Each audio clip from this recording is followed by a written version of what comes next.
What's up, everybody? It's Raphael Rattler with New Orleans Basketball coming to you with a breakdown of the embarrassing Pelicans loss to the Denver Nuggets 88 to 122. So, leading into this game, Zion Williamson had missed the last game. The team felt it, the Smoothie King felt it, and the Celtics took advantage of it. You wanted to see if he would be available for this upcoming brutal road trip that started with the Denver Nuggets and Nikola Jokic. Zion was available for this one. He was announced right before the game, questionable game time decision, all of those things. But you could definitely see that the foot contusion that he's dealing with was a factor. He had his season low at points, only 11 points. He had 0 rebounds. He had only 2 assists. Some of that may have come from the fact that guys weren't hitting shots. But ultimately, what I look at is he didn't force the issue. You saw him versus renowned shot blockers and Victor Wembanyama and Jared Jackson Jr. force the issue continuously because him forcing the issue, whether he's making the shot or not, causes the defense to collapse and ultimately gives his other players and other teammates better shooting opportunity, better scoring opportunities. He just didn't do this game. He kind of took what was given to him and tried to play the game conservatively, and that's just not what this Pelicans team is suited for at this moment. You hope at some point that a young Jeremiah Fears and Trey Murphy, which we'll get to, and Jordan Poole can be sustained on their own, but right now they are feeding off their superstar. And for a guy coming off injury in such an important season, he just wasn't himself. And again, everyone's banged up right now and everyone's dealing with something, even though it's only 4 games into the season. But the Pelicans just didn't look like a desperate team, and it didn't start with their superstar who didn't look desperate to get his team a win. The other part of that is Zion's been the leader in every category so far, offensively, assists, points, rebounds, you name it. He's also been the leader on the defensive end, and he just wasn't active on that side. And you could see that trickle down to literally almost every single player on the roster. And so all in all, it's not always that you lose. A lot of times it's how you lose. Listen, the Pelicans aren't going to be favored in most of the games that they play until they start winning some games, if they ever win some games. But they looked completely lifeless. Not very many people were picking them to go to Denver and to beat Nikola Jokic in Denver after getting shellacked at home versus Boston. But it was just the effort altogether that was just deplorable. That's the best way you can put it. No resistance defensively. On offense, you played with no force. You just took whatever Denver wanted to give you. If they wanted to give you certain threes, that's what you took. You didn't force or put your imprint on the game in any way. And ultimately, the team looked like they played with no energy for the second straight game and that the game was lost at the tip-off. So naturally, with all the things riding on this season and the Pelicans starting out 0-4, everyone's going to look at the coaching staff and everyone's going to look at Willie Green in particular. I want to draw back to the summer when Joe Dumars was first hired. He was asked about Willie Green. Here's his words, and I quote, "I know Willie. When they were healthy, they were a formidable team. They had some success. This past season, they were decimated with injuries. I thought it was unfair to judge him on the season where the team was decimated and not look at the job he did when they were healthy. I thought you had to give him a chance to have success here." The problem in this scenario, which is completely understandable from Joe Dumars' perspective, and you can see how from the outside looking in, why that would make sense. The problem with that is in a season where there's so much pressure put on this team to succeed and to win at least to the point where you're in the playoffs and your pick, both your pick and the Bucks pick and the Pacers pick that you traded doesn't look horrible. You don't have a whole lot of time to figure things out, and you definitely can't lose the way you're losing so far to start the season. And so I go from that quote and say, I understand, but this season, the centers have been out. Zion's already missed a game. There's been a lot of murky injury, but every team is dealing with something, and the circumstance is never going to be perfect for any team in the NBA. So at some point, your identity and who you are as a team has to overcome the injuries, especially when you have the majority of your guys available. Whether you're winning or not, the effort and the product of what you put on the floor just has to be better. It cannot look the way that it's looked. which leads me to another Joe Dumars quote for the summer. I'm not going to put a number on it when talking about wins because I don't know what it is, Dumars said, but I expect our team to play hard every night. I expect no less, and I will accept no less. The Pelicans have not played hard in 2 of their 4 games so far this season. I understand it's early in the season. I understand it's a young team. I understand it's a different team with a lot of moving parts. But so far this season, what Joe Dumars is looking for this team to embody, they have not. And so that leads you to say something has to change. Is it Willie Green's message that's falling on deaf ears? Because that certainly did not look like a team last night who was fighting to keep their coach's job. Are the open lines of communication between the front office and the coaching staff and the players that was raved about all summer long and that was harped on all summer long, are those still open? Because some things are not being said. DeAndre Jordan was brought on this team a couple days ago, and over on the broadcast through Antonio Daniels and through Andrew Lopez, they talk about how he's already the most vocal part on the team. So that calls into question, like, what has been happening all these weeks and months leading into it that people were not vocal? We heard about Zion being more vocal. We heard about her being more vocal. When you go into a halftime versus the Boston Celtics, or you go into this game coming off getting shellacked in Boston, someone in that locker room has to be saying, this isn't acceptable. We need to be better. I'm sure players are saying this. I'm sure coaches are saying all the right things, reviewing the film and things like that. But the message is not hitting. The message is not reaching the roster in the point where changes are happening to some degree. Now, James Borrego, he was in the head coaching search this summer. He ultimately did not move on and get a head coaching job in the NBA. He was looked at to be a head coaching assistant. The Pelicans blocked it. Many people are looking at him and, hey, this is the answer. If the Pelicans decide to go a different direction, you already have a coach on the staff that has head coaching experience in James Borrego. But my question to that is, like, James Borrego is already on the staff. Are the Pelicans going to play with more effort if he moves over a seat? Or is there going to be more accountability if he moves over a seat? The answer might be yes, but fully relying upon that to happen from your roster that hasn't shown very much fight so far this season, I feel like that's a devil's game to be playing. And so there's a lot of moving parts here, and something has to be corrected and something has to be fixed sooner rather than later, because the Pelicans are heading down a slippery slope where they could really fall on their face and be looking up in the Western Conference with no hope sooner rather than later. Now, Willie Green did make some adjustments, and to some regard, it kind of felt like you were grasping at straws. The team has had a different starting lineup in every game so far this season, mostly due to injuries, and whether it's Zion, whether it's the centers, whatever it may be. And you expect a lot of moving parts on a new team early in the season to see what falls together. But this felt a little bit like we're trying to find some energy. We're trying to find something. So Willie Green comes out with Jeremiah Fears, Zion Williamson at the 2, Trey Murphy at the 3, Herb Jones, and DeAndre Jordan.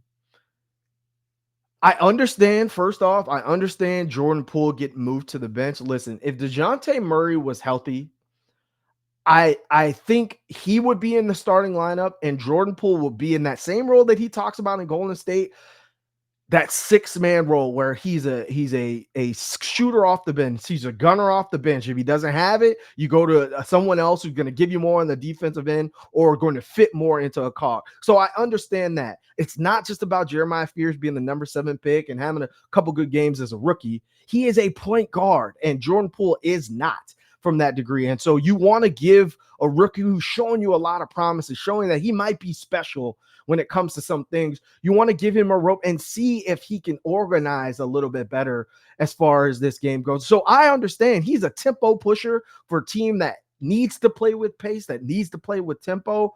It might be good to go in that direction for someone's going to force that issue. And he consistently plays hard, which unfortunately hasn't been something you can say about everybody else on the roster so far. And so I understand the move of going to Jeremiah Fears over Jordan Poole. And like I said, when DeJounte Murray gets healthy, I expect that shuffle to continue to move on, depending on how Jeremiah Spears is playing, and depend how DeJounte Murray looks. But I wasn't that too thrown off about that. What I was thrown off about was DeAndre Jordan starting at center. Listen, he gave some good energy minutes, and he brought some life to the Smoothie King Center in the Celtics game after just being picked up off the streets. And he played for the Nuggets for the last 3 years. He knows Jokic, he knows the system. But DeAndre Jordan is 37 years old. Nikola Jokic is the best player in the world. You're asking a lot of him to go in and to at least make things difficult, which it didn't seem like he was doing at all. And again, I know Yves Missi is coming off an injury. I know that Carlo Makovic is coming off an injury. Kevon Looney is still coming off an injury and things like that. But I just don't know if that gave you the best chance to win, because you saw even in minutes when Yves Missi was in the game, he was just giving you more than a DeAndre Jordan could at this stage of his career. So that one just kind of felt like you were grasping at an energy player to play to bring you energy in the fourth game of the season, which is bringing cause for concern in more ways than one when it comes to just this overall operation from this coaching staff. Now, some other rotation notes. Jordan Hawkins was at the end of the bench. It seems like he left the rotation.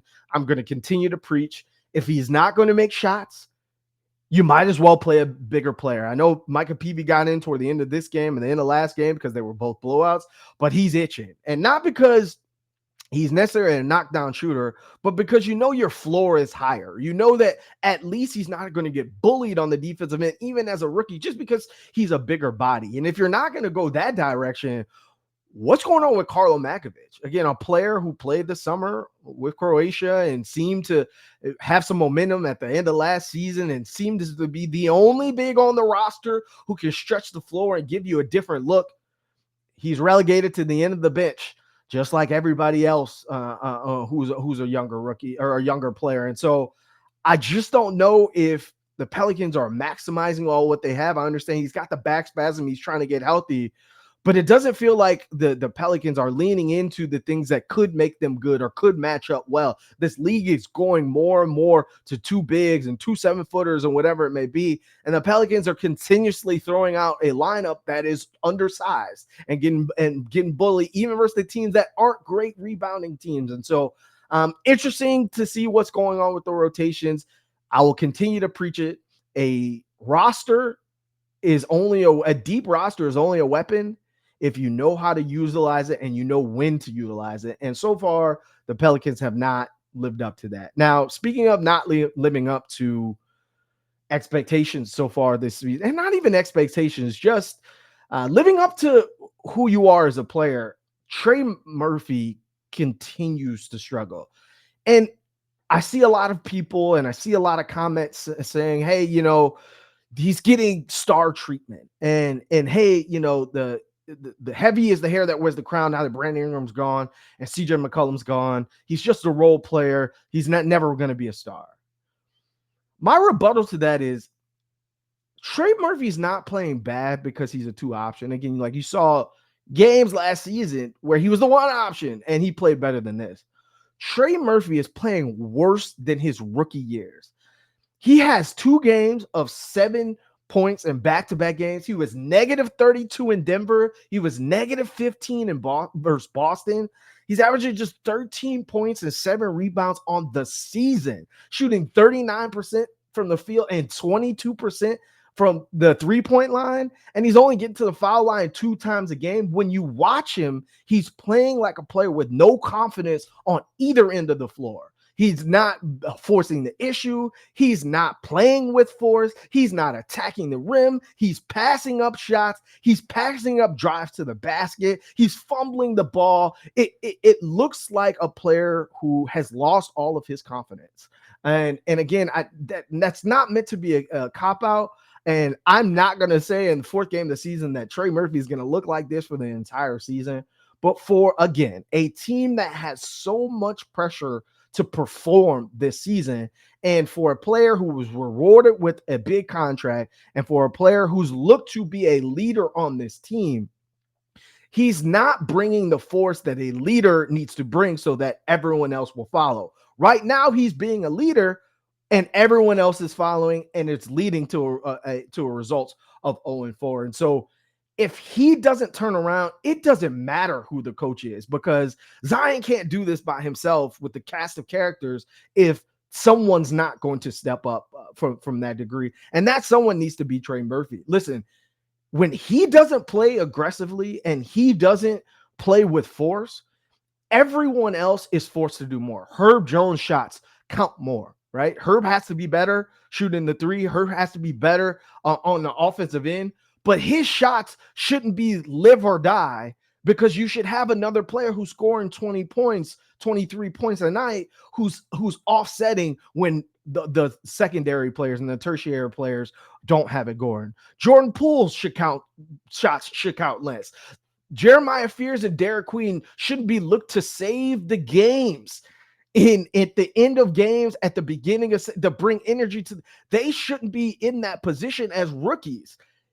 All of this boils down to, if Trey does not turn things around sooner rather than later, I think that is a bet that is almost just as bad as what's going on as far as the coaching staff and Willie Green, but almost as bad as the trade and things like that, because you're not just betting on Zion, you were also betting on Trey Murphy. And so far this season, that bet has not paid off. Now, we talked about on the last episode, the Pelicans not really having an identity and not playing to the things that going into the season you would have said were strengths of theirs. But the biggest issue is that I think that they're developing one, and the identity is not a good one. It's that the Pelicans just can't punch back.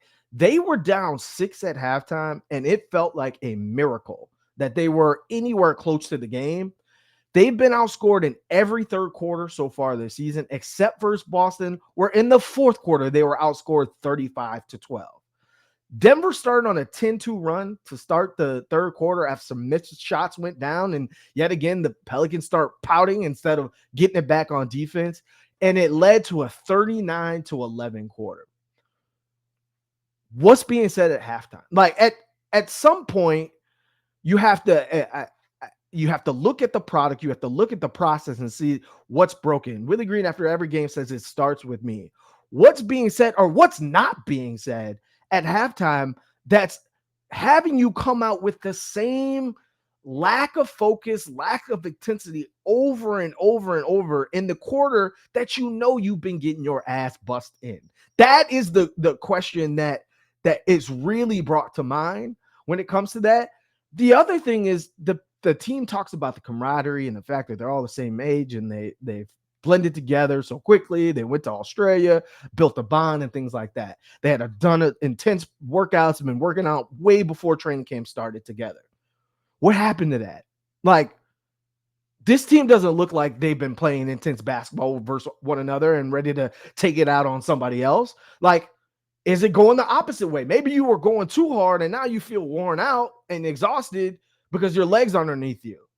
Regardless of what it is, your identity is quickly becoming a bad one. And if you don't turn things around, there's a lot of things to be changed in the soon future when it comes to this organization. Now, I hate to end the pod on a bad note. So there was some good. The problem is the good happened from the youngest players on the roster who should be modeling what the vets in front of them are doing.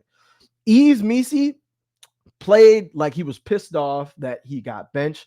And to some degree, as a coach myself, that's a good thing. You want him to respond in a way where you felt as if you deserve something and you have a long way to go, but you consistently fight hard and play with effort from the beginning to the end of the time you're on the court in order to say that that's where you belong. And so with Kevon Looney on the men, I'm interested to see how long Yves Missi stays on the bench, because he's the best rim protection this team has. And if they're not going to play in your face defense and just rely on the center to cover them up over and over and over, Yves Missi is your only chance to be positioning yourself in any game. Kevon Looney is not a rim protector. DeAndre Jordan is 37 years old. Carlo Makovich can't see the court. So Eves is really the only person who, again, in this game, brought energy on the defensive side of the ball, which you desperately lack. Now, Jeremiah Fears, this was a great game for him, probably his best game so far in the 4 games. But the things I look at is not necessarily the points. He had 21 points. He was 10 of 15 for the floor. He was the only player that played hard from start to finish in this one. But it's not necessarily the points I look at. I'm looking at the 6 assists, led the team in assists this game, which isn't saying much because not many people scored or had assists in general. But it's how he navigated the court. The more and more you see this young man on the court, the more and more you could see he's starting to figure it out. And for a 19-year-old, that's the only bright spot so far in a season that is getting out the gates in a horrible fashion. Is the fact that this young player looks like he's going to be a player. And so I'm really interested to see how he continues to grow, how he continues to mature, how he continues to learn his teammates and set up easy shots for Zion and set up easy shots for Trey Murphy, because I think that's the thing that's been missing from that starting group with Jordan Poole in it, the facilitation and the ball movement. And I think that he's a player that once he learns how to both mix in his attack and his aggressiveness with the playmaking side to connect his teammates on, I think that he'll be going to be a positive more so than a lot of things that you've seen so far. The other thing is Derek Queen led the team in rebounds again on a night where no one did pretty much anything outside of the young players. In 15 minutes of action, at least having something to hold your ground on as a rookie, that is really the only thing. So the 3 youngest players on the roster are literally the only bright spots in the 4th game of the season, which is a tough thing to say. Now, with that being said, there's more games to be played. There are a lot more games to be played. And so hanging your hat is just not an option at this point. The Pelicans play the Clippers, a late night one tomorrow night in Los Angeles as the first game of the NBA in-season tournament. What are you going to get from the Pelicans? Are you going to get the first 2 games where arguably they should have won? And I think if Trey Murphy plays a different game, they win both of those games, but you lost. Or are you getting the previous 2 games where you had no chance? You were toast at tip-off. The other thing is the Clippers can be beat right now. They're figuring themselves out. I know that they're a heavy favorite as being one of the top teams of the West entering the season, but right now they got blown out by the Jazz. They got blown out by the Warriors. They beat the Suns, but the Suns aren't expected to be much.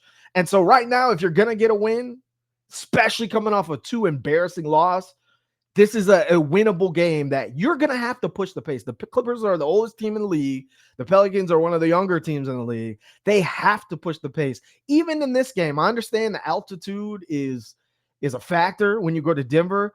Walking the ball up the court, even after misses, it's not going to lend to success for this team that already struggles in the half court. And so just watching the Pelicans' body language and their pace will be a good indication of what type of fight they're going to give in this game. And the last thing is, are you going to be desperate for a win? You go down 0-5 and then go play the defending champs in their house.